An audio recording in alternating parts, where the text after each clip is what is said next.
সবাইকে। দেখতেই পাচ্ছেন আমার সামনে দুটি ফুড গ্রিন্ডার রাখা রয়েছে, একটি হচ্ছে বাজারের লোকাল ফুড গ্রিন্ডার, আরেকটি হচ্ছে একদম 100% চায়না ইম্পোর্টেড গ্রিন্ডার। সো আমরা কিভাবে বুঝবো কোনটা লোকাল এবং কোনটা 100% অরিজিনাল গ্রিন্ডার?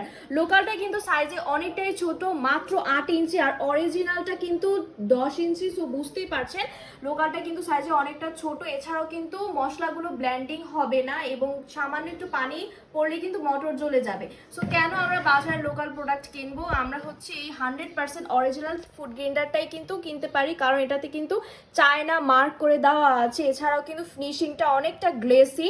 এছাড়াও কিন্তু খুব অল্প সময়ের মধ্যে আপনারা গরম মশলা থেকে শুরু করে যে কোনো মশলা খুব সুন্দরভাবে ব্লেন্ডিং করতে পারবেন।